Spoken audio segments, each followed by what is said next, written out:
wondered how AI recognizes images? Something like this is a cat and this is a dog? Well, that's super simple. It uses something called as convolutional neural network. Well, in today's video, I'm going to show you a small Python demo on Google Colab. Let's get started. What is a CNN? A CNN is a type of neural network designed for images and spatial data. Instead of looking at raw pixels, it uses filters, also called as kernels, that scans the image and detects features like edges, textures, and patterns.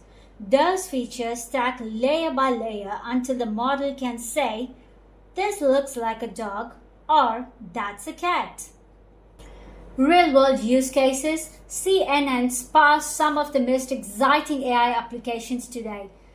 Image recognition, self-driving cars detecting lanes and signs, medical imaging for X-rays and MRIs, facial recognition and object detection.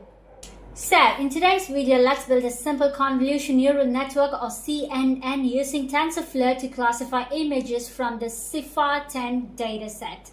So this dataset has 10 categories of small 32 x 32 images, things like airplanes, cars, cats, and dogs. Okay, so as always, step 1, we are going to import the libraries. We start by importing TensorFlow and Keras layer for building the model. Plus, we have also imported the matplotlib if we want to visualize later maybe. Okay, so step 2 is, as always, we're going to load the data set. So here we're using CIFAR-10, 10 classes of small images.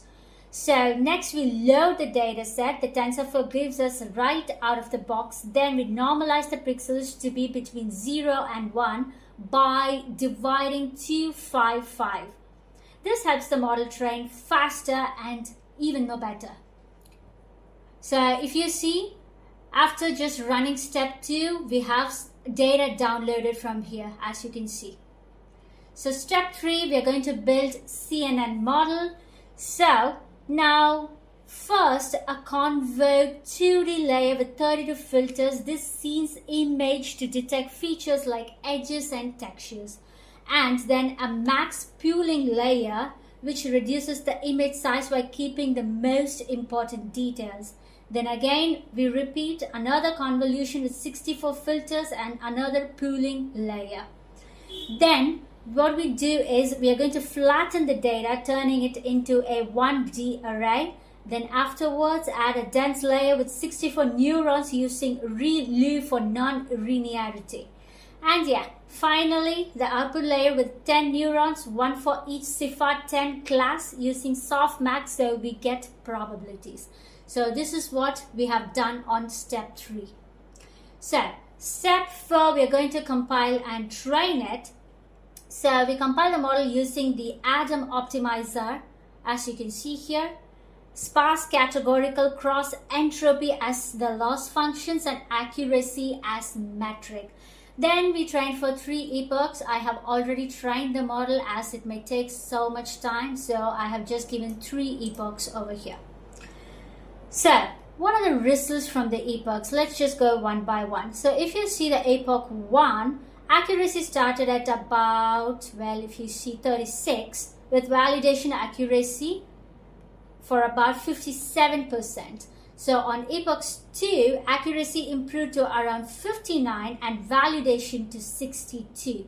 And for the third one, if you see over here, we reached about 65, okay? And the validation hit 66. Okay. So finally the evaluation, what we got, so finally we evaluated on the test set. Our CNN scored a test accuracy of about 65.8%. Not bad for just 3 epochs and a relatively simple model. So CNNs are the backbone of computer vision tasks, from image recognizing to medical imaging and self-driving cars. With just a few lines of TensorFlow code, we have built a model that can recognize the image with decent accuracy. So, imagine what deeper networks and more training could do. So, strengths and limitation. If you take strengths, excellent for image data, automatically extracts useful features, scales to complex tasks. Limitations, need large data sets, computationally heavy without GPUs, less interpretable than simpler models. Well, yes, that's convolutional neural network, a backbone of computer vision. So yes, if you have learned something valuable today, go ahead and hit the like and don't forget to subscribe to our channel. Looking for a product that actually has a real AI embedded in it, please do check out siteencoders.in, link in the description.